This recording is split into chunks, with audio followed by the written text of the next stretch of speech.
luqada fulaan iyo fulaan marka la sheegayo maala fanni alxadiid xadiidka oo ah dee fanniga ay caanka ku yahay ninka ku yahy ayaa waxay tirinayaan rag ciddii wax ka bartay xadiidka imaam alxaafid ibn xajar alcasqalaani oo ah ninka bukhaari dee sharxay kitaabka bacda kitaab illahi ugu asaxnimo badan ninka sharxa ugu fiican leh culamada taarikhdiisa qoraysaa waxay leeyiin wuxuu ka bartay xadiidka oo baray alxaafid alciraaqiy iyo nuuraddiin alhaytami alxaafid nuuraddiin iyo alxaafid jamaaludiin ibnu dahira waxaa kaloo ka mida bay leeyiin gabadh la odhan jiray faatima bint lmanja tanuukhiya iyo faatima almaqdasiya iyo wagayrihim haweenkaas waxay haween muxadisiina oo alimaam alxaafid ibn xajar alcasqalaani culamadii soo saartay ka mid a waxaan leenahay islaamku wuxuu siiyey xaq odhanaya inay gabadhu wax yeelan karto sida ragguba waxu yeelan kara iyana waxu yeelan karta sida daraaddeed ayaa waxaa la yidhi wixii dhaxaalaha qaybteeda ay leedahay hadday inantay iyo hadday tulla dhalaytay hadday walaaltay iyo hadday tulla qabatay iyo hadday hooyatay mar kastaba dhaxalka waxbay ku leedahay hadday yarta iyo hadday weynta iyo xataa hadday uurka ku jirto iyadoo uurka ku jiro haddii aabbaheed dhinto xaq bay leedahay xaq leert qaybteedu bay leedahay dhaxalkii walidalik baa ilaahay wuxuu tilmaamaya zawjeynku xuquuq fiican inay wada leeyihin walahuna mithlu aladii calayhina bilmacruuf walirijaali calayhina daraja waxaan leenahay islaamku wuxuu yimi iyadoo gabadha saasi loo leeyahay oo haddii la doono loo iibiyo haddii la doonana la furo haddii la doonana la qabo dabeetana wuxuu sugay nidaam buu talaaqa u dejiyey ka gadisan andimadii jaahiliga oo dhan oo inaanu 3 goor dhaafi karin inuu xuduud leeyahay inaan la iska soo rujacayn karin lidiraar ama in la dhigo daraaddeed xad buu u sameeyey waxaan leenahay islaamku wuxuu yimi iyadoo boligami ama dumarka la guursadaayo xad dhaaf yihiin islaamku wuu xadeeyo shay buu ku xadeeyey waxaan leenahay islaamku wuxuu yimi oo uu gabadha siiyey xuquuq dhammaystiran kaamilulahliya buu ka dhigay inay wax yeelan karto wax iibin karto wax bixin karto sarifi karto wax kirayn karto yani kitaab almucaamalaat fi lfiqh alislaami waxaa lagu sheego oo dhan inay qaybteeda yeelan karto waxaasoo dhan markuu islaamku sugayey urur dumarku leeyihin dunida kama jirin yani waxaynu idhi reer galbeed wax kastoo uu siiyey gabadha caqli laguma siinina gabadhaa dhacsatay gabadhaa intay u dururtay xaquuqdoodii wax ka mida dhacsatay ama iyana wax boobtay hadday doonto mar haddii dee loo lanu yimaado qofku markuu wixiisa dhacsanayo la arkay waxaanu lahayna inuu ku darsado wax kastaba haatee waxay gabadhu ku haysato galbeed iyadaa u loolantoo dhacsatay laakiin islaamku wuxuu yimi iyada oo aan cid dumarka u doodaa jirin oo cid ka hadashaa jirin oo xaq ay leeyihin aanu jirin oo aan rag waxu ogolayn laakiin dee ilaahay baa abuuray rag iyo dumarkaboo mid walba xaqiisa samada ka soo dejiyey dabeetana sugay qawaacidaan markaasi dunida oolin waxa maanta reer galbeedku akrinayaan haddaba mas'alaa jirta islaamku uu mawqif ka leeyahy dadka badna ay rabaan in wax kale laga dhigo masaladaasi waxay tahy islaamku waxaasoo dhan markuu ka simay oo gabadha iyo ninka la yidhi waa iskaga xuquuq wax lagu kala soocay baa jira waxa lagu kala soocay waxay ku salaysan yihiin dabeecad ay labadoodu kala leeyihiin oo waa laba bini aadam oo alla wada abuuray laakiin midba wax loogu talagalay su-aashu markaa waxay tahy waxaynu raadinaynaa ma equality-ga mise waa equity u fiirsa weedha waxaynu raadinaynaa ma equity-da oo fairness oo cadaalad oo in ragga iyo dumarka loo cadaalad falo mise waxa weeyaan in leeslaykaysiiyo isku nooc laga dhigo waxaan leenahay islaamnimadu waxay sheegaysaa in loo cadaalad sameeyo mid waliba xuquuqdiisa helo laakiin isku nooc ma noqonayaanoo dabeecada alla u abuurayba kale nooca dabeecada alla u abuuray midba shaqaa loogu talagalay shaqaa jirta gabadha ay ninka kaga fiicantay oo aanu qaban karin shaqaa jira ninku uu gabadha kaga fiican yahay oo aanay qaban karin. macnaheedu maaha wuu ka sarreeyaa, macnaheedu waxa weeyaan way kala takhasus duwan yihiin. labada shay ee midba shay loogu talagalaa dee layskuma xoqoo layskuma eriyo lama yidhaahda kee sarreeyo. waa laba shay oo kala takhasus gedisan oo mid walba nolosha ay wax uga baahantay. waxaan leenahay waxyaabaha islaamku uu rag iyo dumar ku kala soocay waa wax la xidhiidha biologically sida alla uu abuuray ay u dhisan yihiin, iyo midba shaqaduu qaban kari lahaa uu ku fiican lahaa ayaa alla siiyey subxaana wa tacaala. waxyaabaha qaar bay dadka qaar ka hadhadlaan oo sheegaya maalan ama gaaladu marka ay rabaan inay dadka muslimiinta ay yidhaahdaan dadka muslimkaa dhibaata haysata, dhibaatada haysata waxa ugu weyn waa jahli, diinta inay nusba sheegtaan ma garanayaan, waa kow. waxa kaloo haysta dhaqamo yaroo qalqalloocan oo kaloo iska wataan oo dadku moodayaan inay diinta ka mid tahay. waa dhaqan yaroo iyagoo iska wateen, ama soomaali haadaan ama carab haadaan kuwa kala haadaan, ee dhaqan yaroo hoose oo iyagu iska wataan oo aan diinta ka mid ahayn oo la rabo in diinta loo nisbeeyo, iyo nimanka gaaleed oo raba inay hujuum ku qaadaan dadka muslimiinta ah. waayo hujuumkani idinku wax moodaysaa wax iminka bilaabme, waa wax loo takhtiidiyey. walaakiin cabdilqaadir baa wuxuu lahaa 100 sano ka hor iyabay sii takhtiidiyaan waxay samayn doonaan. caalamulislaami markay ku soo duulayeen meelaha ay ka fasahaadin doonaan barnaamijta uga dhisanaa waxaa ka mid a 1 2 3 4 markay soo wadeen qodobka 7 ee istaraatiijiyada reer galbeed ay rabaan inay islaamka kula dagaalamaan waxaa ka mid ahaa taxriir ilmar'a. waa number 7 article 7 buu ahaa. istaraatiijiyaday dejisteen ee sheegaysa muslimka sida loola dagaalamo, in gabadha la xoreeyo bay yidhaahdeen oo yacni laga saaro dhaqankeeda islaamiga. shubuhaad baa jira marka, waxyaabo madmadoow oo ay ku abuuraan dadka oo meelo qofka aan aqoonta badan lahayn laga soo galo. maala waxay dhaha hadduu islaamku simay rag iyo dumarka maxaa dhaxalka loo simi waayey? maalan gabadhuna maxay u qaadataa nus, ninkuna wuu u qaataa 2 gabdhood intay leeyihin. waxaan leenahay islaamku gabadhana nus buu siiyey, ninkana 2 qurus buu siiyey. waana cadaalad in saasi la yeelo, waayo islaamku waa nidaam nololeed. nidaamka nololeed ee bointkan sidaa u qaatay gabadha meel kale looga dhamaystiray xaqay lahayd. waayo waxaa la yidhi gabadhu marka la guursado meher bay leedahay. waxaa kaloo la yidhi nolosheeda oo dhan nafaqay leedahay, hadday inantay iyo hadday gabadh la qaba tahay iyo hadday hooyo tahay. mar kastaba nafteeda inay biiliso xaq uma laha, ee nin kale ayuu saaran yahay inuu biiliyo mar kastaba, ama walaal ha noqdo ama aabba ha noqdo ama inanka dhasho ha noqde. iyada bay yidhaahdaan qaybta la siiye dhaqaalaha ka midi waa qayb for reserve, bal noloshuuna haddii dhibaata ka timaado ay u haysato, waayo wax expensifiso ka baxaya ma jiraan. laakiin ninka qaybta la siiyey waa qayb loogu talagalay in reerka lagu masruufo, waayo isaga hadduu inan ahaana isagay mas-uuliyaddu saarantay, walaashiisii dhaxalka la qaybsatay inuu haddana isagu masruufo, hooyadiisii dhaxalka ka qayb qaadatay haddana inuu isagu masruufo, hadduu oday yahayna isagay saaran tahay inuu gurigiisa masruufo, hadduu walaal yahayna waa kadalik, haddii kii la dhalay yahayna waa kadalik. idan waxa weeyaan qaacida jirta islaamka la yidhahdo algurmu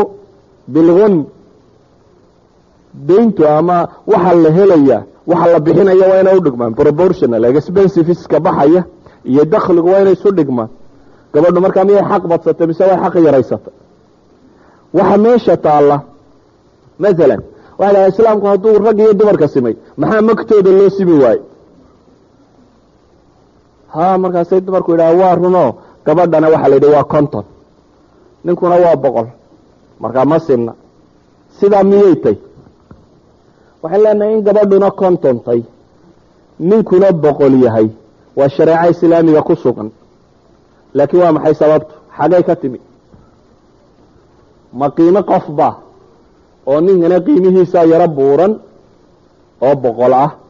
gabadhana qiimaheeda yaro hooseeya oo nus ah? maya. hadduu dilku yahay dil camdiya oo u kas ah,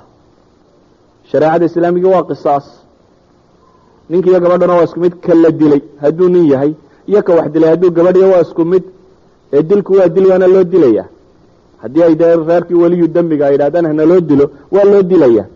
waa iskaga mid. bala gabadh qura hadday 7 nin wada disho 7daba waa la dilaya lama odhanayo ma 7 nin oo gabadhu nus bay ahaydeen nin qura xataa ayaan loo dilay nus noqotay 7 hadday isugu tagto Umar muxuu lahaa ahlu Sanaa oo dhamaaday qof muslima isugu tagaan dhamaantood waan u dilayaa buu tilmaamay waxay leenahay hadaa waa maxay shayga kani waxay leenahay qiimada horta maaha waxa kani ee marka hore misunderstanding jira inaanu qiimahayn waxa kuugu daliila wuxuu nabigu leeyahay alayhi salaatu wasalaam la zawalu dunya ahwanu ala Allah min qatl mu'min bighayri haqq dunida waxa yaal dhaqaale gabigiisba oo la tirtiro oo tagta ayaa ilaahay agtiisa waxay kaga fududahay qof mu'mina dilkii ama gabadh ha ahaado ama nin ha ahaade qof mu'mina wuxuu ka qiimo badan yahay adduunkan waxa yaala marka qofka qiimihiisa ma aha waxaan la celinaya ee waa maxay marka waxay leenahay diyadu sideedaba maktub ma aha taqdiir lagu sameeyay lil qiima al-insaniya ee waxa weeyaan mas'ala ah hadii uu gaf dilku u dhacay ama cidii waliyu damka ahayd ay ciidan cafiday oo ay tiri dili mayno family-ga khasaaraha economical kee soo gaaraya intuu leegiyay in laga cawido family-ga hadii odayga laga dilo waxa weeyaan cidii masruufaysay economicskiisu ku dhisnaa ayaa la dilay sida daraadeed waxa la yidhi 100 halaad hal la siiyo waayo cidii mumawilka oo ahayd ishii dhaqaale reerka la gooyay hadii gabadha la gooyana iyana waa dambi kale laakiin ma aha ishii dhaqaale ee noocan ma uu ka fududiyay sida daraadeed baa la yidhi kana kontana laga bixiyo kana 100 laga bixiyo ama qiimo ma aha ee qofka muslimkii ama ilmo yar ha ahaado ama qof weyn ha ahaado ama gabadh ha ahaado ama nin ha ahaado 100 halaadna lama qiimaha 50 halaadna lama qiimaha ee waxa loo eegay family-ga economical problem ka soo gaaraya haduu nin yahay iyo haduu gabadh yahay oo in gabadha waxa uu rasaafin bay haysatay laakiin ninku waxa ahaa inuu family kan wax siiyo waxa ay tilmaamaan waxyaabo runtii aan waxa wada dhaamin waqti badan runtii inaad kaga lumiyo mala marroona waxay tilmaamaan mesela shahaada waxay tilmaamaan riyaasati dawla masaa'il gaar ah jira oo islaamku gabadha dhibteeda ka fudaydiyay aan idhaahdo dhibteedu ka fudaydiyay waxa dhibteeda looga fudaydiyay ninku wuxuu ku fiican yahay jira gabadhuna waxay ku fiican tahay baa jirta isla markaas mesela madaxtinimada waxa nabigu alayhi salaatu wasalaam xadiis ku tilmaamaya la yuflihu qawmun wallu amrahum imra'a ma guuleystaan duul arrinkooda gabadhu dhiibay yani madaxdii sare ay gabadhu u noqotay sababtu waa maxay islaamku nidaam nololeed buu leeyahay ka gadisan nidaam nololeedka reer galbeedka gabadha shaqa loogu tala galay shaqada ay gabadhu qabataa waxa weeyaan ee ugu muhiimsan yani noloshii oo dhan qaybteeda ay ka qaadataa laakiin ta ugu muhiimsan ay qabataa waxa weeyaan inay jiil cusub oo ummadda kamida kobciso barbaariso ilmuhu ma koro waalid laan waliba ma koro hooyo laan xadaanatul atfaal kan carruurta la geeyo waa kusii baaba'ano waxay yidhaahdaan mesela Alexis Carrel oo ah aqoon-yahanada reer galbeedka ay Nobel Prize-ka siiyeen ugu waaweyn ayaa buug uu qoray suluuk lisaaniya magacaynkaas la yiraahdaa ayuu wuxuu kaga waramaya wuxuu yiri tajaaribtu waxayna barto waa nin dhakhtar oo psychiatrist oo caalim oo weyn oo laga dambeeyo tajaaribtu waxayna bartay buu yiri bini aadamka daaye eeyda buu yiri yar yar ee lagu koriyo kindergarten meesha eeyda yar la isugu keenay ee xadaarada alfaadka la geeyo iyo eeyga yar hooyadii daba socda intelligence-kiisa iyo waxqabadkiisu iyo khibradiisu inay badato eeyga yar hooyadii daba socda kuwa kale waxuma bartaan buu leeyahay ka hooyadii ay kaynta iska qaraabatay eeyga kaynta iska socda ee ilmaha yar eeyga daba socda hooyadii technique islaanta ka barto khabiirku ku baro kaas ba ka cilmi badan buu leeyahay oo ka hor kobciyo markaas wuxuu leeyahay hadii caalamkii xayawaanka xataa ninka khabiirkaanu u dhibnay caynkaanu u dhibnay uu kii kaynta ku jiray uu ka markiiba ka khibrad batay, waxa hubaala buu leeyay ilmuhu inaanu xanaanka hooye iyo kobcinteeda ka maarmin. ummadda waxaa la yidhaahdaana waa guryo laysu geeyey. markii ay yaraatay maalan masalada tani reer galbeedka ee gabadha dabadda loo soo saaray ayaa jiilkoodii dambe oo dhami isbedelay. markaasaa naag qoraada gabadh dumarka wax qoro ka mid oo maraykan oo doctoraa sideeta aida olin la yidhaahdo ayaa waxay tidhi sababta ugu weyn ee azmada ama dhibta qoysaska maraykan haysata iyo sirta ka dambaysa in dembigu mujtamaca maraykan ku bataa waa gabadha suuqa loo soo saaray bay leeday oo sababtay in economicii reerku uu bata bay tiri. waayo labadii qofode markay soo shaqeeyaan dhaqaalihii u badanaya dabcan taa layskuma hayo. oo sababtay bay tidhi in dhaqaalihii reerku bato laakiin dhaqankii iyo akhlaaqdii mujtamaca ay dib u dhacdo. taasina ay sababta bay leeday inay ummaddii baabaado. qoyskii dhaqaaladii helay bay leeday laakiin waxay ka go-an tahay ummadda oo ummaddii baa dib u baabaaday. markaasaa waxay ku dhawaaqaysaa ay leedahay tajaaribtu waxay sugtay gabadhoo xariimka ku noqota inay tahay qaabka keliya ee bulshada soo socota loo nabadgelin karo. nin brofesor ah oo doctora Klein la yidhaahdo oo atibada jarmalka dhakhtar la yidhahdo Ludwig Spoven ayuu atibadooda haystaa ra-iisu atibaa ilmustashfa alxukumi weeyaan ayaa wuxuu samaynayaa qoraal ugu baaqayo dhakhaatiirta dunida oo uu leeyahay waxaan dumar cabanayo waxaan xanuun ay sheegaysaan iyo balada mujtamaca haysatoo dhan waa garanaysaane gabadha labada shaqaha laga daayo oo shaqada guriga lagu reebo. mas'ala jirta ninkii gabadha marka dabadda loo shaqo geeyo ma dhabba inay xuquuq heshay maya waxaan leenahay markaasaa la dulmiyey. statisticska Canada ee August 1995 soo baxay baan akhriyey waa Canadadana ku nooshiin ixsaa'iyaadka ka soo baxay August 1985 markaasaa waxay leeyihiin 1992 bay yidhaahdeen qoysaska isqaba ee haysta hal ilmo oo ilaa 5 jira ee labaduba ay shaqeeyaan hooyadu waxay kaloo guriga ku bixisaa bay yidhaahdeen 5.3 ama 5 saacadood iyo 20 daqiiqo oo dheeraada ayay guriga activity-giisa ku bixisaa. yani waxay leeyihiin gabadhiina 2 shift oo shaqaa baa la geliyay ninkiina shift shaqaa unbuu galay. yani ninkii gabadhii waa wada shaqo tageen ninkii shaqadii markuu soo dhameeyo almost uu soo dhameeyay isagoo lacagtiina uu keenay iyadoo lacagtiina way keentay haddana shift shaqo oo dambe la geliyay gurigii iyada dhalaysa iyada fiiqaysa iyada karinaysa iyada ilmaha haynaysa halma iyada wada. marka ma xaq la siiyay baa inay suuqa ka soo shaqaysaa mise waa dulmi la yiri adigu 2 shaqo qabo. waa dulmi bay leeyahay 2 shaqo qabo oo gabadhii shaqadii dabadana iyada soo qabatay tii gudaana kaligeed bay haysaa. iyama markaasi roon in la yidhaahdo war qofba shaqo ha qabto gabadhuna shaqadana ka sii adkaato haddii bulshadu shaqo kale ay uga baahantayna ha qabato ninkuna shaqada dabadda ha ka soo qabto. macnaheedu maaha in la leeyahay gabadhu iyo guriga ka bixin. gabadhu guriga way ka bixi jirtay cahdigii muslimiinta hore waxay mujtamacu uga baahan yihiin way soo qaban jirtay bale jihaadkay raaci jireen bale nabiga xaraam عبادة بن الصامت saxaabigii la oran jiray haweenaydiisii ayuu nabigu gurigeeda yimid markaas uu faadhay deetana uu seexday uu soo toosay uu seexday uu soo weeruhu lahaa waxa kamay isagoo nabigu qosol ayuu soo kacay oo le waxaan arkay duul umadayda kamid oo intay badda galaan jihaad tagaya gabadhu waxay tiri ilaahay rasuulkiisa waa nabigu duceeyaan kuwa kamid noqdo badda inay ka jihaado ayay nabiga weydiisanaysa tahatana nabiguna waa ugu duceey kamid baa tahay buu kuwa badda ka soo jihaatamaya. Qubrus markii la furanayay ayaa markuu odageedii dhintay kadib Muawiya ibn Abi Sufyan baa guursaday dabeetana ciidankii muslimiinta soo raacay. Qubrus markii la furanayay ayaa ciidamadii raacay kamid ah xaggaasay ku shahiidowday. yani way geli jireen laakiin ma ahayn priority-ga shay la siinayo. waa Abu Talha miyaa ninkii ku lahaa ilaahay rasuulkiisa buu yiri haweenadiisii uu sheegaya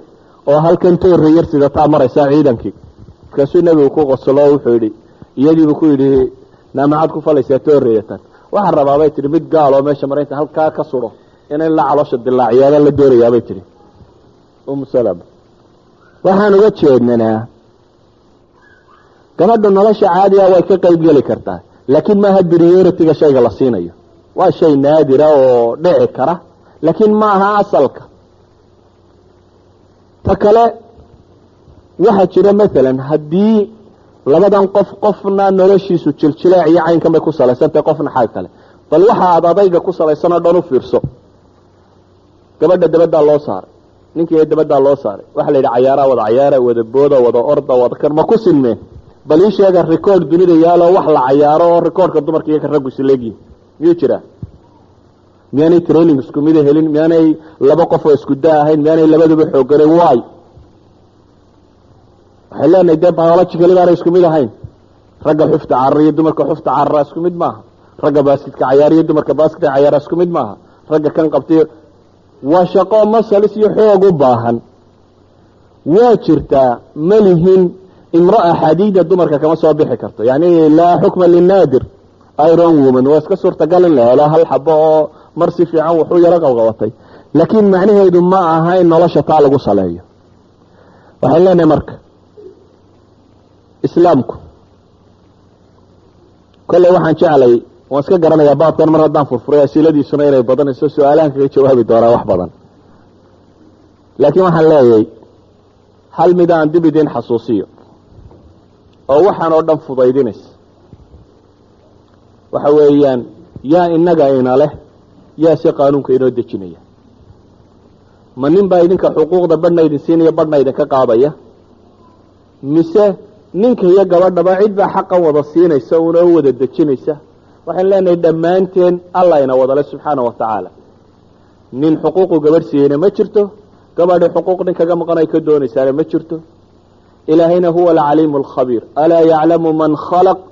wa huwa alatiifu alkhabiir ba ala leeyahy ilaahay miyaanu garanaynin waxa uu abuuray isagoo ku cilmi badana ah waxaan leenahay muslimkii hore su-aal bay isweydiin jireen marka mas'alo loo sheego su-aashoodu waxay ahaan jirtay ma sugan tahay yani ma daliilu calaa dalik maxaa sheegaya inay masaladani caynkan tahay bal qur-aan iyo xadiid sheeg haddii qofka muslimkaa loo sheego aayad qur-aana ama xadiid nebiga ka sugnaaday